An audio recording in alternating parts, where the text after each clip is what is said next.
Vishamru B'nei Yisrael et HaShabbat Lasu et HaShabbat Ledorotam Berit Olam Vishamru B'nei Yisrael et HaShabbat Lasu et HaShabbat Ledorotam Berit Olam B'nei Uven B'nei Yisrael Oti leolam, oti leolam, Vishamru B'nei Yisrael et HaShabbat Lasot et HaShabbat Ledorotam Berit Olam Ki sheshet yamim asa Adonai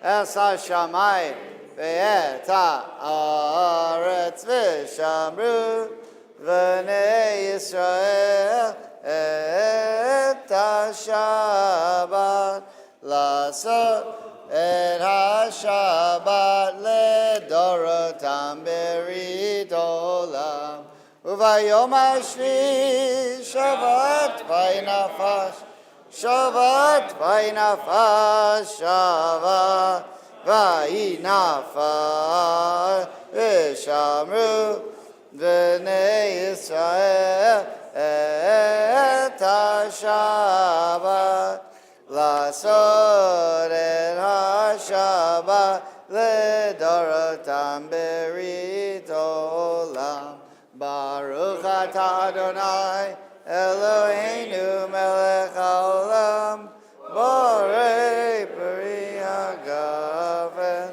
Amen. Chaim. Chaim. Trying to do the order right. Yeah, sometimes by habit you do. Okay, I forgot. Blessing for Torah study. Baruch atah Adonai Eloheinu melech haolam asher kishanu b'mitzvotav v'tzivanu la'asok b'divrei Torah. Amen. Amen. Okay, Torah portion is Ki Tisa, which is the story of the golden calf. So we had two Torah portions in a row, Truma and then Tetzaveh, which were the last two Torah portions that talked about the building of the tabernacle and everything should have been fine. But then now we have this story of Ki Tisa where things go the wrong way. And then things will go the right way. We'll fix it. And we'll have the end of Exodus, the next couple of weeks, Vayakel, and then Pekudei, which will recapitulate what we learned before the golden calf. So we have the same story twice, but with the golden calf in the middle. And the reason why we have it twice is because it's needed again after the problems with the golden calf. So if you don't know the story of the golden calf, you've come to the wrong place because that's the second triennial cycle, and we're in the third triennial cycle. But essentially the story goes that Moses goes up the mountain. The Jewish people, with the exception of the tribe of Levi, are very concerned that he's dead because he didn't come back down. They miscalculated the day that he was supposed to come down. He didn't come down, and they force Aaron to build for them an idol, which is meant to replace Moses, not to replace God, but to replace Moses, but was pretty much everything they weren't supposed to do. And so now Moses comes down the mountain, sees them worshiping an idol, goes crazy, kills the ringleaders, yells at everyone else. God says, I'm going to destroy everyone else. And Moses says he can't do that. And God says, okay, I won't do that. And he gives them another chance. And so now we're in, look, did I miss some of the details? Yes. But I don't want to waste too much time on it because we have a lot of other stuff to get to. But now we're in a different world. There was the world before the golden calf, where the Jews were still loyal and perfect in their worshiping of God. And then there's after the golden calf, where trust has been broken, like a cheating sort of with another God. And everything seems to be on the verge of falling apart. And Moses has to fix everything. And he obviously couldn't have been responsible or part of the golden calf. He wasn't down there when it happened. Okay? So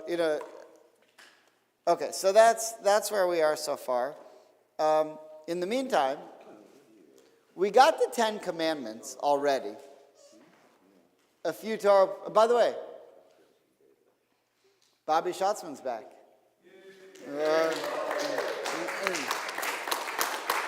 So welcome back. And don't worry, he's still talking in the middle of the class. He's still causing distractions. Apparently you're fine. But we've been praying every week for your return. And today it's come. It's been a long road. It's been a long, long road. So welcome back. Welcome back. Don't leave us again. 2 words, attitude and gratitude. Absolutely. Okay, so we got the 10 Commandments back in the Torah portion of Yitro several weeks ago. But when God delivers the 10 Commandments, he just delivers them. There's no talk about how they're delivered. In other words, there's no talk about what are tablets, what is testimony, what are stones. And so one of the things you might have noticed throughout the Torah is that the 10 Commandments has a few different names. And you know what it's called in academia? Decalogue. The Decalogue, right.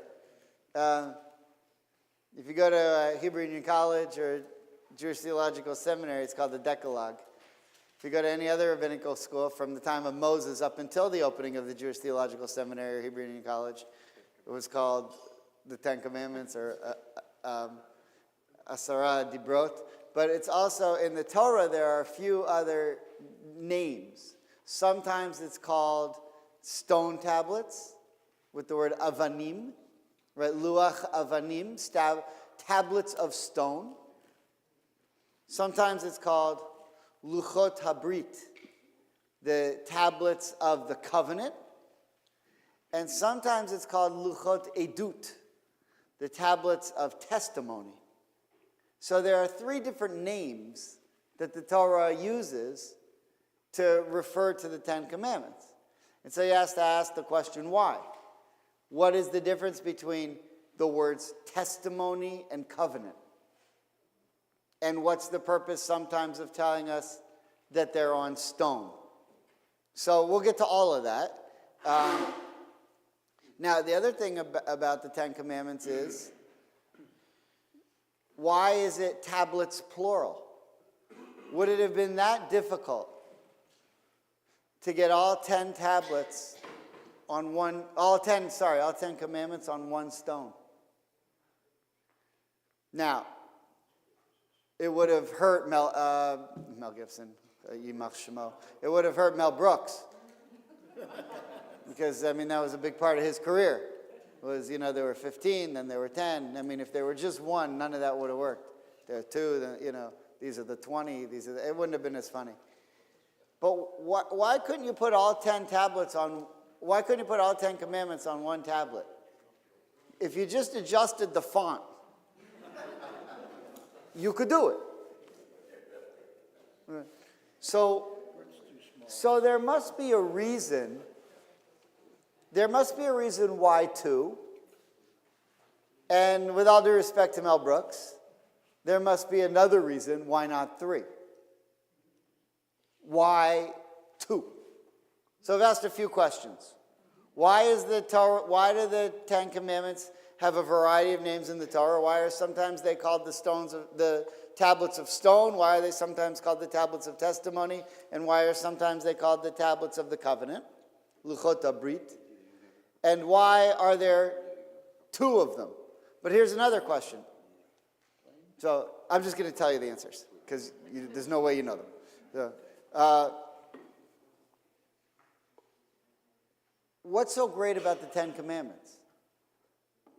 There's 613 commandments. What makes the 10 any different than the other 613? Now, there are contortions in the Talmud about how all of the commandments, each of the 600, the other 603, each one somehow derived from one of the 10. That really they shouldn't be referred to as the 10 commandments. They should be referred to as the 10 groupings or subjects. And somehow each, but whether you're interested in that or not, it doesn't matter. Forget the Talmud for a moment and just focus on what it says in the Torah. What's so interesting about these particular 10? I mean, after all, we don't, some of them you don't really focus on. So keeping kosher is not one of them, right? But if you do keep kosher, you eat a lot more often probably. I mean, depending on your occupation. I know every single person here is a lawyer, but most of it's real estate law, so you're not in court as much.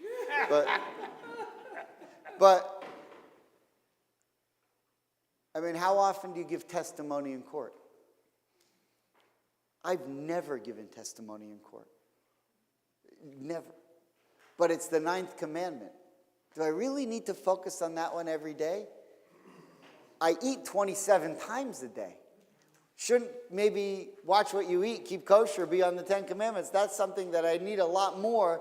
I ask myself a lot more often, is this kosher? Than, I got to remember today, don't lie in court. I've never testified in court in my whole life. But that's in the top 10, keeping kosher isn't. So why is it that those 10, what's unique about them? What's the point of them? What do they do? Yeah, Judith? Do you have a microphone? Can we pass one back? Here it comes. A lot of them are how people relate to each other and forming a society that can function with just rules. I don't mean just rules, I mean that the rules are just. Okay, well, you could argue that. But give charity is not in there, top 10. Do not kill is. Do you think you need to be reminded more? I mean, if there's a problem for you, don't answer it. But do you think you need to be reminded more to give charity or not to kill someone? Some people, okay, okay. Now, there are others in there that you do need to keep Shabbat. Honor your parents. Those you need more often. Right? But what is it about those 10 compared to the other 603? Okay, I don't want to get too caught up in that. That's actually more of a minor point than the other questions that I'm asking, but it's just something to think about. Well, the one thing, the first time they were giving, Use a microphone. I keep forgetting to put one right by you guys. the first time the commandments were given, there's no mention of tablets or stones or anything. That's right. Spoken by God directly to everybody's listening. Right, which is what I said. That's what I said. The first time we did it, there were no tablets. They just pop out. The second time around, which we're going to look at today, now we have this nomenclature of what are they and why are there two.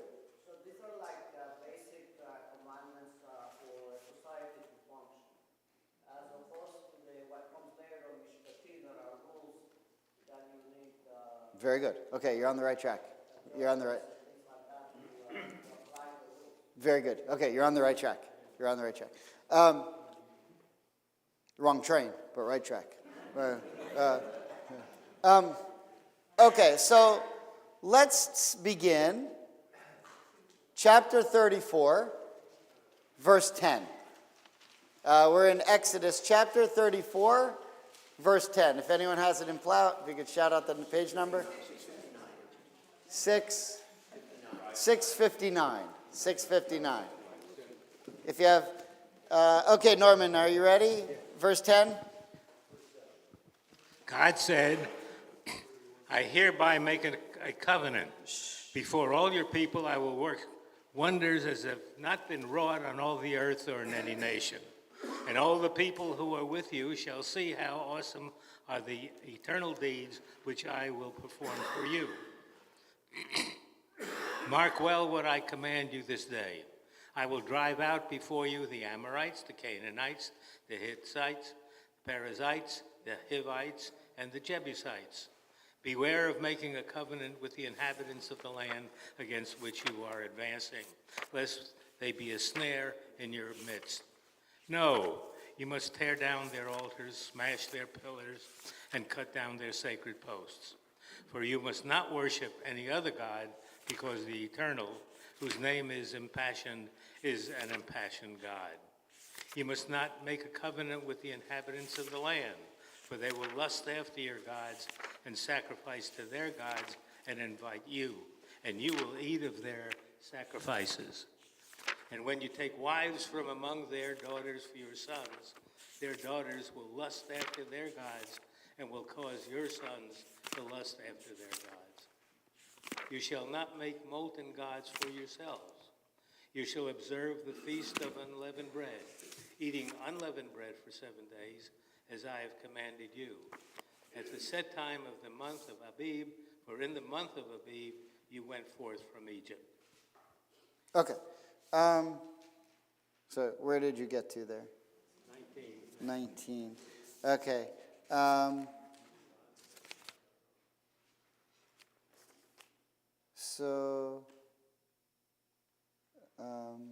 Okay, we could go on and on, but I just want to make this point here. If you look at verse 10, where we started, we see the Hebrew, Vayomer, God said, Hine Anochi, here I am, Koret Brit, I'm making a covenant with you. Now, we are in a world post-golden calf at this point. Naked. What? Naked. What do you mean? Naked. Oh, right.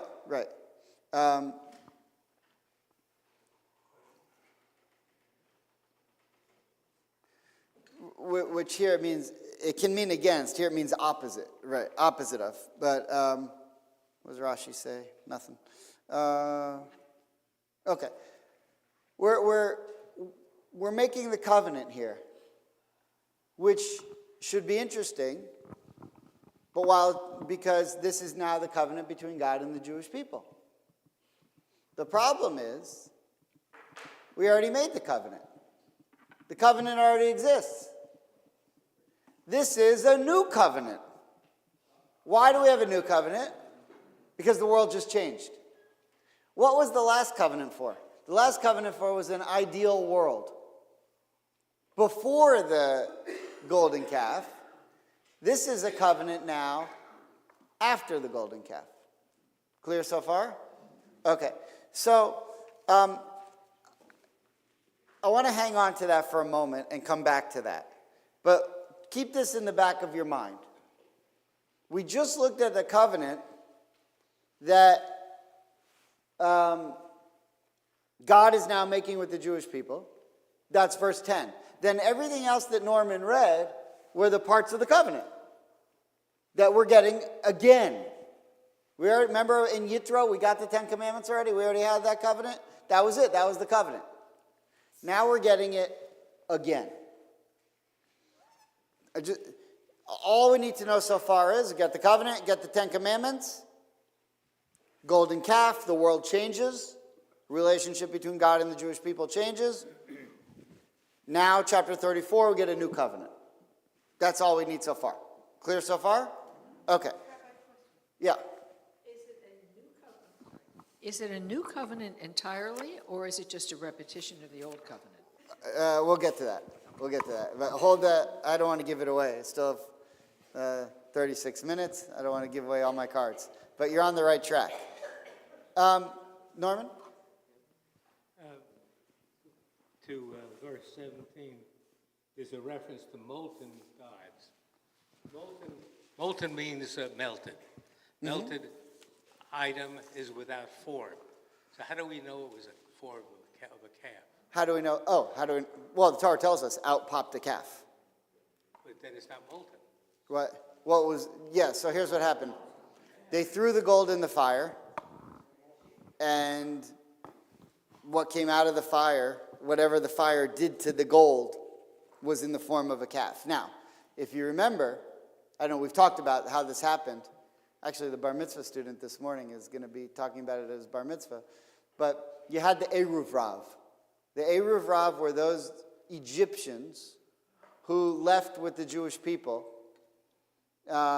because they were Egyptian, and they saw all the commandment, all the plagues and all the wonders, and they said, you know what? Their God looks better than anything you guys have. I want to be Jewish. I'm going with them. How every Egyptian didn't say that is hard to believe. But, they heard, yeah, but cheese and meat and can't steal. I'm out. Right. So they go out. Now, who were those people? It was like a specific class of Egyptians who realized that the Jews were better. They were the same class of people who were known as the magicians. They're the ones that Pharaoh was bringing in, who knew how to practice black magic. When Moses threw down his staff and turned it into a snake, they came and threw down his. When Moses turned water into blood, they turned water into blood. When Moses made lice appear, they couldn't make lice appear. You know that part in Borat? When he says to my neighbor, I get glass from a window, he get glass from a window. I get step, he get a step. I get clock radio, he can't afford clock radio. Great success. Great success. It's funny if you've seen the movie. Don't you have TikTok? Okay, so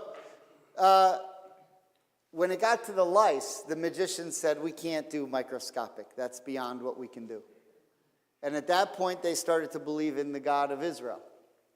So they come out with the Jews. But they're weak-minded. And they were the ringleaders who said, Moses is dead, he's not coming down.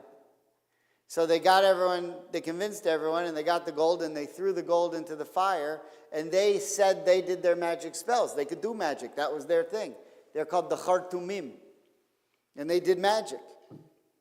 And what was the magic they did? When the gold was in the fire, they did their spells, and out popped the golden calf. The Torah believes in black magic. There are 2 mitzvahs of the 613 that says don't do black magic. You wouldn't have those mitzvahs if the Torah didn't believe that those were real things. There's no mitzvah against trying to fly. Because you can't. It's not something, there's no mitzvahs against things that you can't do. But black magic was something they believed in. And that's where the calf popped out from. But it came out of the fire from the gold, which is why it's molten. Now, who brought that up? The molten, oh, you said something. Before, oh yeah, Norman did. Okay, but before we talked about the molten, just the point of bringing it up. You asked the question about, is the covenant different? This covenant, the second one we just read, the verse that you're referring to, in the section of the first covenant isn't there. God repeats it here and says, oh, by the way, just a reminder for the new covenant, no more molten gods. Because they just had a bad experience with a molten god, right? So they repeat it. But that's one of the differences between the 2 covenants, is that God repeats this mitzvah. You picked up on it. To get between the 2 of you, you figured it out. Okay. If every row would work together the way you 2 work together, I wouldn't have to come. Right. Jude. A microphone, so.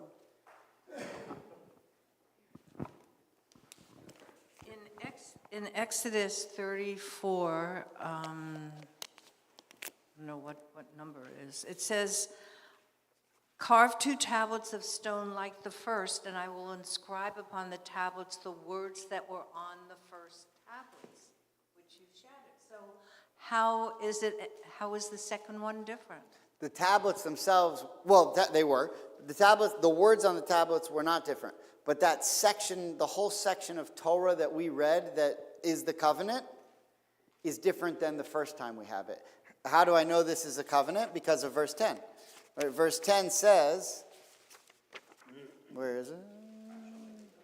I'm in hereby the wrong make a chapter. Hold on. covenant. Behold, I enter a covenant. Well, all those verses that Norman read that come after verse 10, that's that covenant. But you've pointed out something very interesting that I wanted to share. A lot of people think that the first tablets were written by God and that the second tablets were written by Moses. That's not true. You just read the verse that said the second tablets were written by the hand of God. What's the difference between the two? Can you read that verse that you read one more time? You see a very interesting difference between the first set and the second set. Carve 2 tablets of stone Right. like the That's first. it. That's it. God carved the first set. Moses had to carve the second set. The stone. Carved the stone. The words come from God's finger every time. But we don't have a command of Moses to carve the first set out of stone. He only had to carve the second set. Which is kind of annoying because he's the one guy who didn't sin. Why should he have to do all the carving, But okay, that's a different issue. Okay, will you jump back with me now to chapter 31, verse 18?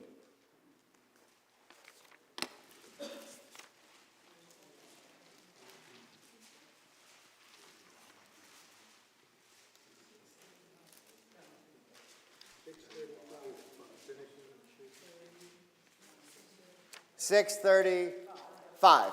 Does everyone see verse 18? Okay, Judy, do you have a mic? So, can we get a mic to Judy?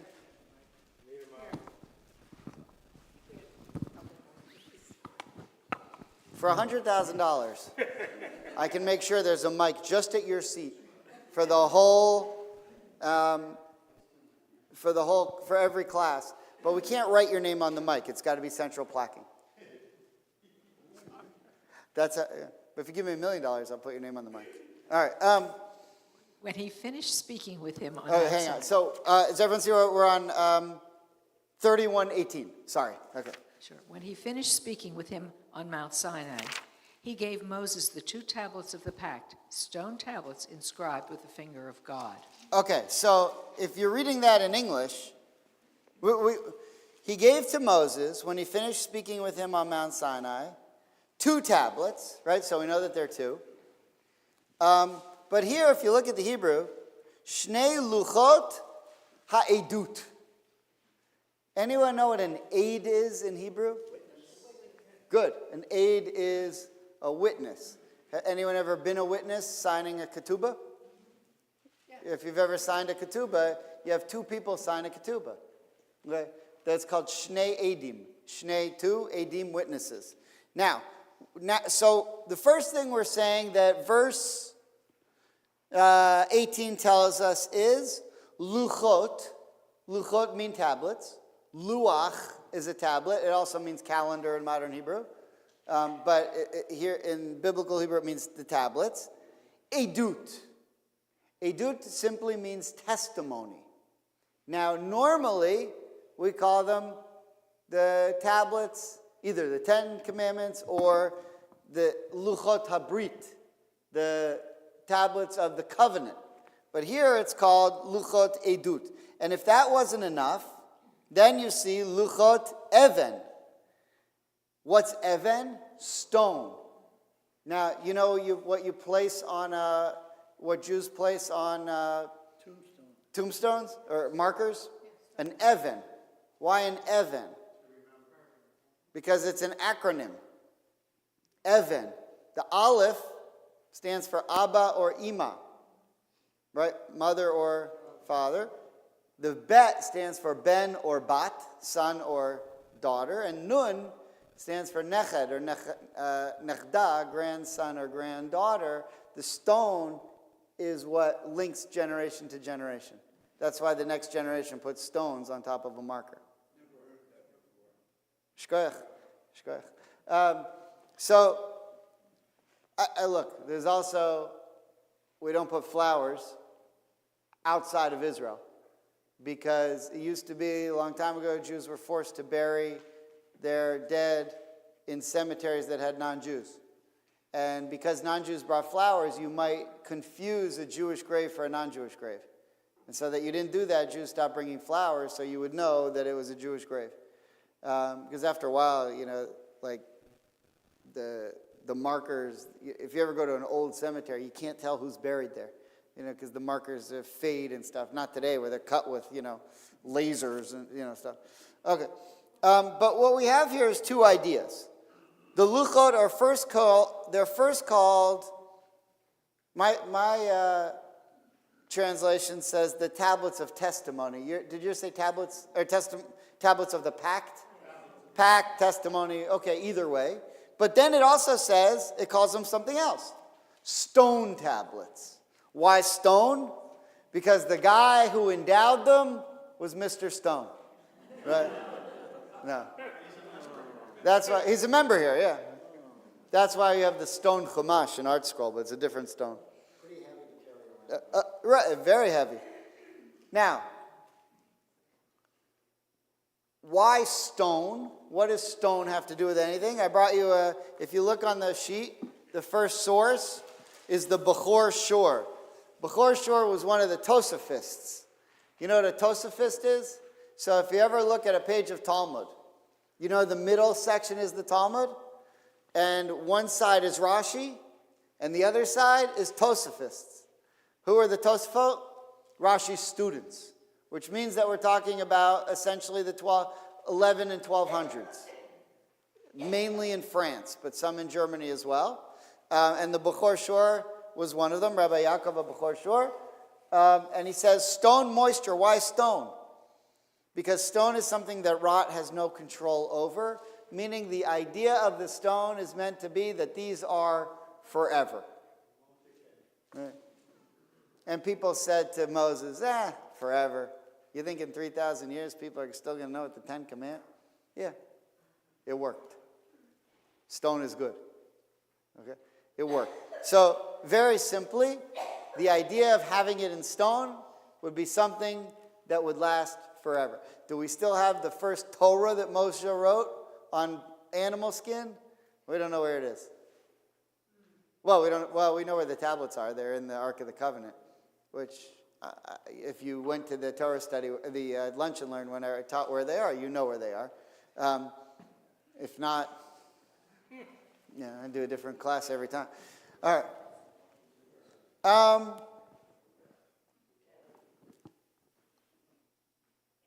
One other idea of stone. If you think about when Joshua first came into the land of Israel, look what happens. If you look at Joshua 24, it's here on the sheet for you. These are 3 verses lifted right from Joshua, from the book of Joshua, the first book that comes after the Torah in the Tanakh. Ken, would you mind reading there? Where it says, on that day. On that day at Shechem, Joshua made a covenant for the people, and he made a fixed rule for them. Joshua recorded all this in a book of divine instruction. He took a great stone and set it up at the foot of the oak in the sacred precinct of God. And Joshua said to all the people, "See, this very stone shall be a witness against us, for it heard all the words that God spoke to us.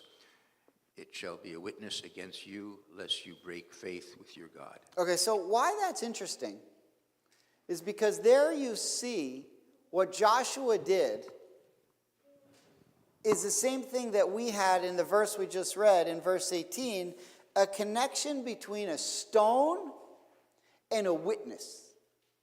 Right? Do you see what it says here? He'll set up this stone in verse 27, and the last clause there, what's the point of that stone? It shall be a witness against you. Okay, now if we come back to our verse 31:18, we call the Luchot Abrit the stones of the covenant. We don't call them the stones of the covenant here.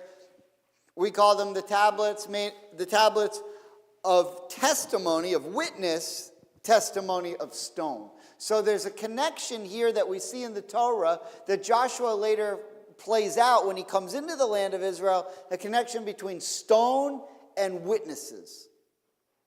Clear so far? Now, if you look on the back page, I brought you one verse from Deuteronomy. Do you see Deuteronomy 19:15 at the top of the page? This is just a verse from the Torah. Ken, could you read that verse? 19:15? A single witness may not validate against another party any guilt or blame for any offense that may be committed. A case can be valid only on the testimony of 2 witnesses or more.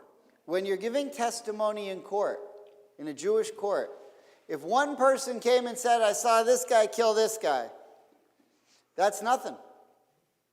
Have to have 2 witnesses. Are there a few different cases where 1 witness is permissible that the Talmud spells out? Yes. But those are exceptions to the rule.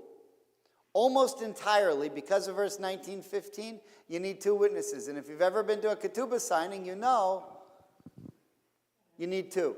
Which is why I always say to the first witness when they're signing the ketubah and the first witness signs it, I say, as if anyone would trust just you. I've never said that. But it would be funny. I will next wedding, now that I've thought of it. Because you're not allowed to just trust the first guy. You have to have 2 witnesses. This is called Shnei Edim, 2 witnesses. Shnei luchot So now habrit. you know. Or Shnei luchot habrit. Now you know why you need 2 tablets. Not 1, not 3. 2. That's why we have 2 tablets. It's not so it'll be symmetrical on the top of every bima in the world. There's 2 tablets, 5 on one, 5 on the other, because the point of the tablets is to be a witness. The point of those 10 commandments is to be a witness between God and the Jews on stone, something that's forever, that this covenant was made. That's the point of the 10 commandments. That's why we have the 10 commandments. And perhaps 2 stones, because that creates balance. Because if you have 1 in each arm, you have balance. And Moses didn't stumble and trip on the way down the mountain because he had 2. Well, it depends which movie you saw. Because yeah, very nice. So, I mean, there's a lot of good things about 2. But from a legal perspective, you have to have 2 witnesses. And why would I say then that the 10 commandments are a witness? Why would anyone ever think that a rock could be a witness? Because I read Joshua 24:27, where Joshua tells me, this stone, I'm putting this here for the purpose of being a witness for you guys. Now, he doesn't need 2 adim. He doesn't need 2 witnesses because he already has, carrying around in an ark that they made, he's already got the 2 tablets. He already has the witnesses. He doesn't need another witness. But they're kept in the Ark of the Covenant where no one can see them. So he made a big one that everyone could see to remember that we made a deal. And there were witnesses and they were signed. Right? You don't have 2 ketubahs. You only have 1 ketubah. But it has to be signed twice. Yeah. We're mentioning testimony and command. How about memory? Because the stones don't wear out, and it reminds people of the covenant they made and the instruction that they had. Is memory part of the equation here? Well, sure, but you don't have to remember. I mean, you do have to remember. But to a certain extent, you don't have to remember because we wrote it down in the Torah. That's the point of the Torah. That's why I have to keep reading the Torah. But also, the Torah is then signed by 2 witnesses. And where are those signatures? On the 10 Commandments. Now, we lost them because we got kicked out of, the Holy Temple, but they were supposed to still be in the Holy Temple. By the way, if you look on the back page, the Bechor Shor tells you specifically his commentary on that same verse, 31:18, the testimony of the 2 witnesses. Write them down in 2 letters that they can be our witnesses. He tells you straight there, which is an amazing idea. So you might say that's so obvious. How come no one ever wrote that down? Well, until he wrote it down in the 1200s, no one had specifically put that down. So it's like an interesting idea. Okay.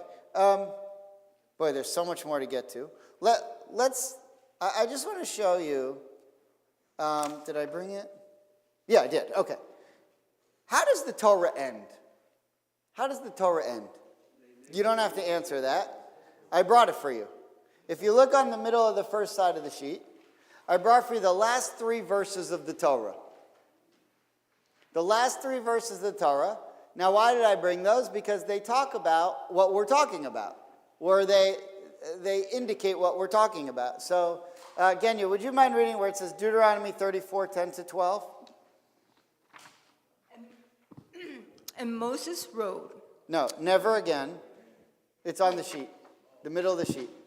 Oh, never. Never again. Where is it? Never again did there arise in Israel a prophet like Moses, whom God... That should say singled out. Don't read anything into that. It's just a typo.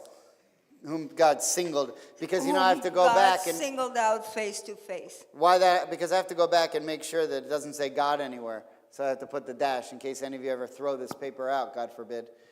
Now, you don't have to wake up in the middle of the night, oh my God, did I throw out a paper that had God's name on it? No, I go back. Well, I cut and paste so that doesn't happen. But I dropped the S and the I in the process. So if you want to write in there SI after singled, after Shabbat. Yeah, so it's, like I said, I don't write on Shabbat. I prefer to text. Okay, go ahead. For the various signs and portents that God sent him to display in the land of Egypt against Pharaoh and all his courtiers and his whole country, and for all the great might and awesome power that Moses displayed before all Israel. Okay, now the last, what rabbis often talk about is the unusual nature of the last verse, that for all the great and awesome power.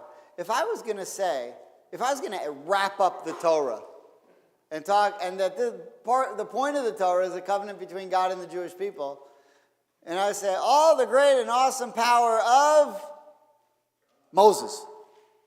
Shouldn't it be God? So why is it Moses? Well, it's not just the awesome power. If the verse would have ended, and all the great and awesome mighty power of God, period, fine. But then it adds one more last phrase to end the Torah. Because, by the way, you want the last word of the Torah to be Yisrael. You need Israel to be the last word of the Torah for a variety of reasons. But here you say, yeah, it is God's power, but it was displayed by Moses. Now, look, you could say, well, wait a minute. He's not the only one. Jacob did some cool stuff. Joseph did some cool stuff. Aaron did some, why just him? King David's going to do some cool stuff. Solomon's going to build the temple. Why just Moses? Okay, so what is it? And there's something specific that Moses did, which is why the Torah ends this way. Okay, so how do I figure that out? Look at the next midrash. Right underneath it, it explains it. So, by the way, what is the point of this midrash? The point of this midrash is saying, why does the Torah, all the midrash is doing is asking the question, why does the Torah not end by telling us about the great and awesome power of God?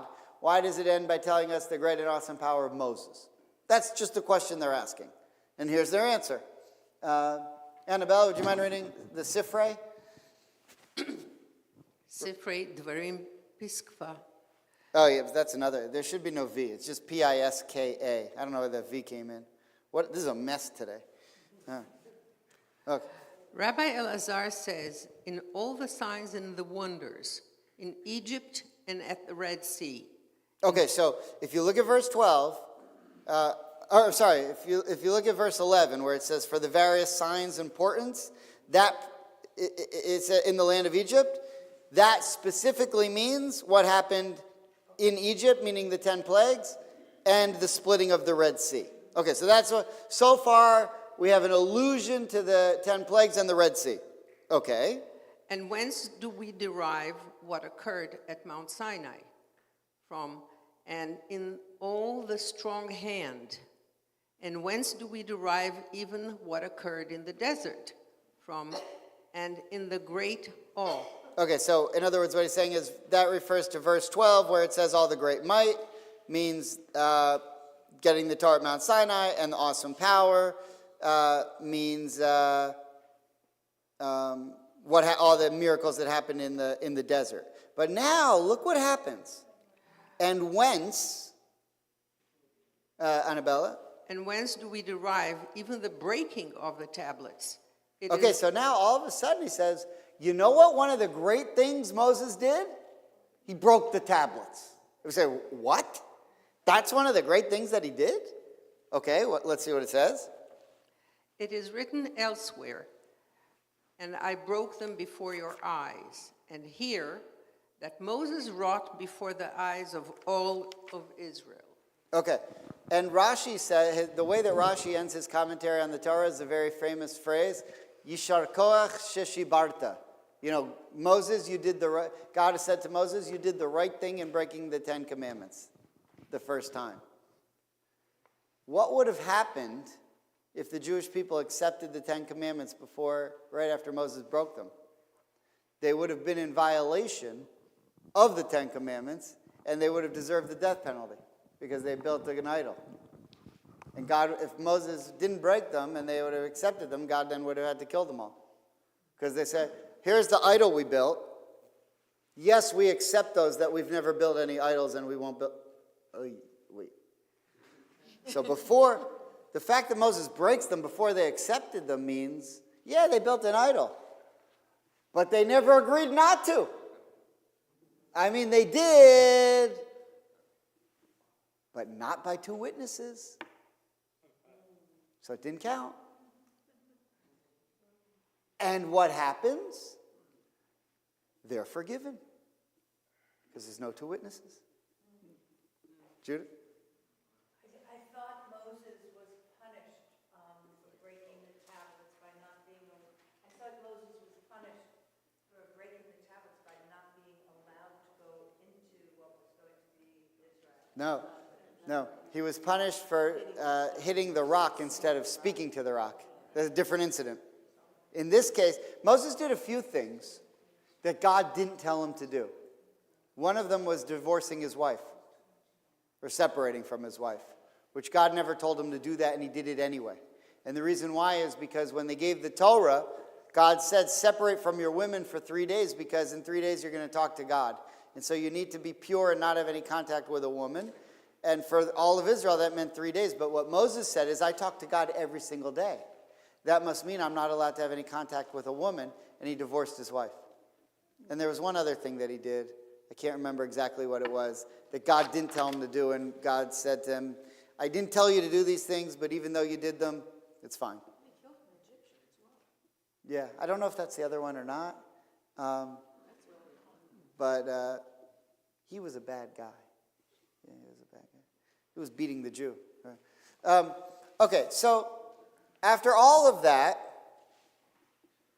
some rabbis would have said,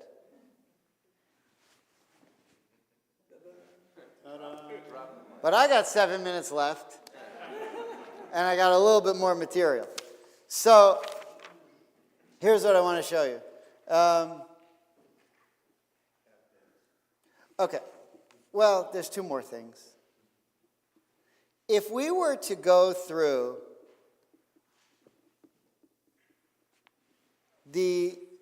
so what Norman read when we began was the covenant. But if you were to go back to Exodus 23, and you read verses 10 to 19, you would see the covenant for the first time. We read the covenant the second time. But if you would go back and read those verses, you would see it the first time.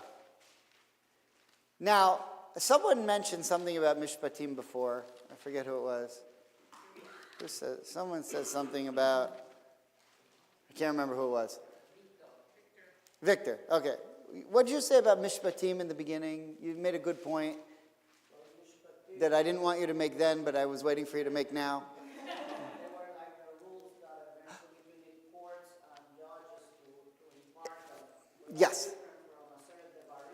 Yes. Okay, perfect. 100%. That's the main point. If you look now at the covenant that Norman read, it talks about all the stuff between God and the Jews. But if you go back to the first covenant, it's part of Mishpatim that includes all of the mitzvahs of Mishpatim. In the second covenant, we repeat the mitzvahs between God and the Jewish people, but not the entire Torah portion. Why? Because everything else in Mishpatim is between Jew and Jew. What's repeated is the stuff between Jew and God. The whole covenant doesn't need to be repeated. The Jewish people, from the time they got the first covenant to the time they got the second covenant, when they really messed up and built the golden calf, were still more mature Jews than they were the first time. The first time, they got a covenant, and they said, okay, I just got two things. I got laws on how to relate to God, and I got laws on how to relate to other people. Now I come over here and I get the second covenant. I messed up with this one. But I'm doing pretty good with this one. This one doesn't need to be repeated. We now know how to relate to each other, and we're doing a pretty good job. We even built this calf together. So in the second covenant, God says, I want to go over again with you the part you don't seem to be getting. But I like that you got over. I like that you're treating each other pretty well. I like that you seem to be getting along. We don't have that part recovered. So there is actually growth in the Jewish people, even though they make one of the two biggest mistakes in the entire Torah. That's point one. Point two is this. This is the last point, but I think the most important. Have you ever heard the Midrash where God tells the Jewish people at Mount Sinai, as he asks them if they want to accept the Torah, that God takes the mountain and he holds it over their head? Have you ever heard this? And he says, if you don't accept the Torah, if you accept the Torah, great, but if not, I'm going to drop this on you, and your end will be right here. How many of you have heard that before? Okay. So, it's a pretty famous midrash. I was once invited to speak at one of my old synagogues, and another assistant rabbi was invited there to speak as well. And he told me, I've got some great midrash that I'm going to be talking about. And I said, oh boy, I better make mine good. I don't know. And that's what he brought. I was like, that's the great midrash. It's like the most famous midrash. That's like, even some, I was hoping you'd all raise your hand, then this story would have been better. But I don't know. I wasn't impressed. If you look, it's also mentioned in the Talmud. If you look to the second to last source on the back there, Talmud, where it says Bavli Shabbat 88a, you see that? So it says, if you accept the Torah, good. If not, here will be your burial. Meaning, if you don't accept the Torah now that I'm asking, I'm going to drop Mount Sinai on top of all of you and you'll be destroyed. And at that point, the Jews said, I guess I could live without a cheeseburger. I mean, the thing's about to fall on you. I mean, we can't. Well, you all can't. I can't. What's the problem with this midrash? Yeah. It's like, of course they accepted it because they didn't want to die right then and there. So what it makes it sound like we were forced into accepting the Torah. Everyone see that? Okay. We were forced into accepting the Torah, but not by God holding a mountain over us. That didn't happen. That's not the point of the midrash. God didn't hold the midrash over, hold the mountain over us, and he was going to drop it on us if the Jewish people said no to accepting the Torah. What is the point of this midrash? That when God gave the Torah, he did it in such an impressive way that would have been pretty tough to say no. In other words, if you were at Mount Sinai and you heard the voice and you saw the thunder and the lightning and Moses up there and all of the stuff going on, you'd be so impressed too that I could sell you the Brooklyn Bridge. I mean, you would buy anything at that point because it's so incredible. And in other words, God put on such a show for us that we accepted the Torah more for the show than because we loved what was in it. Does everyone see that? Yeah. That's the first covenant. It didn't work. Because we bought into it because of the show. You know, it's like if you have a woman dating a man, and he's like, a billionaire, and he's buying her planes, and he's buying her houses, and then go on a date with another guy, can't even afford to pay the bill. So, wow, this other guy looks great. So you get married to him. But he's the worst guy on the planet. Could have married the other guy, doesn't have 5 cents, but he's a wonderful guy. Who are you going to be happier? Well, yeah, with the plane and all. But, because at least you could fly around. But, say he makes a living. Yeah, it's a living. At least he lives in Pinecrest. Yeah, it's not Indian Creek, but at least he lives in Pinecrest. But God put on such a show that we bought into it because of the show. And the purpose of the golden calf then is to show us that if that's the reason you're interested, then forget it. It's not going to work. So we build the golden calf and God says, all right, let's try this again. I'm going to give it to you again, but without the show. I'm just going to give it to you. Moses is going to have to carve it himself. I mean, I'll write on it so you know that it's from me, but there's no show. You're not going to hear my voice. It's just, here's the rules. Do you want them or not? And this time, we re-accept the covenant. We apologize for the golden calf. We say we made a mistake, but now God knows why. And we go on, and all is forgiven. And by the way, Moses goes back up the mountain for another 40 days. And the day that he comes back down is Yom Kippur. Why does Yom Kippur in and of itself have the power to forgive? Because it's the day that God forgave the Jewish people for the golden calf. And that created within that day on the calendar a power to that day that has the power to forgive. That's why Yom Kippur works and other days don't for certain sins. But what happened, the point of the re-covenant, the reason why we have two covenants, is because the first one was all show. I mean, everybody on their honeymoon is, right? You're living, is our whole, is our whole marriage going to be, 6 days in Koh Samui? Or wherever they go these days? Or, Did you ever think when you were growing up, kids would be going on their honeymoons to Vietnam? But that's where they go.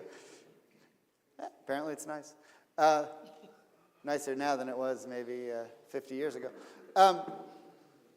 But life isn't a honeymoon, right? And the giving of the Torah was the proposal. And God brought out, the wine and the champagne and the chocolate and the roses. And we were taken by it. But we were taken by a falsehood. So then we get into the real world and it's like, hey, where's the chocolate? And Moses is gone and we make an idol. And God says, okay, I see why this didn't work. I'm going to give you the covenant again. But you know why you've earned the covenant again? Because even though you messed up with that part, all along, you started not to steal each other's oxen. And you stopped moving the barrier between your backyard and your neighbor's backyard. And you stopped lending money to your neighbor at interest. And you started returning stolen property. And if you borrowed someone's jacket, you gave it back at night so they wouldn't freeze overnight. You started keeping all the mitzvahs that I gave you in Mishpatim. The way you treat Jews, the way you're treating each other is better. I don't have to teach you that again. And because you did that, you've earned a second chance. And I understand the way I messed up the first time. I did it too much of a show, so now I'm just going to give it to you, and we'll see how it goes. But I'm going to give it to you on stone in a way that you understand that I'm giving you two witnesses to remind you about this deal you just made. So don't forget about it. Okay, that's the golden calf. Okay, Shabbat Shalom.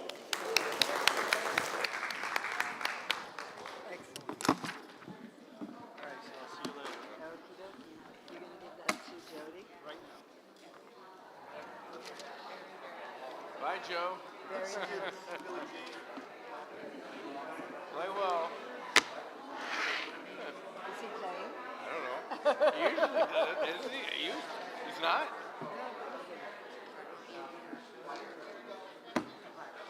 You know, something he said reminded me of my dad. When I was a freshman in college, I went to college, and I met this guy who had so much money. I never met everybody that much money for my entire life. And I really wasn't crazy about the guy, but I was very impressed by the yacht and the this and the that. And I went for I was very upset. Scott wanted to get serious. And I went for a walk with my dad around the block. That's what we do when I was upset. And we would talk. Wow. And he said, so what's the story? So I said, I'm really not crazy about it. I mean, you know. And he says, okay, let's pretend you married. Okay. And you're living in this massive estate. Okay, I remember this conversation perfectly. I remember I was 18. He says, and all your friends come and they see this huge estate. And there's this big yacht in the backyard. He says, and everyone's really impressed. I'm like, and it's a great one. And then they all go home. And then you go into the house and you close the door and you're alone with Bruce. But I don't want to be alone with Bruce. And he said, and that's the problem. And that just brought, I haven't thought about that since I was 18 years old, and he just reminded me of that. I sound like I was a very shallow young woman, but it was a learning experience for me. Jews were all a bunch of shallow young women. He was very, Right? he had a very impressive lifestyle. He took me to all the, I mean, everyone else in college was eating donuts, and he was taking me to Fancy restaurant. yes. Who knew? Yep. And I'm sure he was very nice. May he live For in somebody else. May he live in Okay. That was excellent. Very nice. Thank you. Even though you were any of that. No, that's Sherry, I have a I know, question. I know. that's not. But what I do, I agree with you relatively. It's a sense of community. I always describe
Check, check, check, check, check.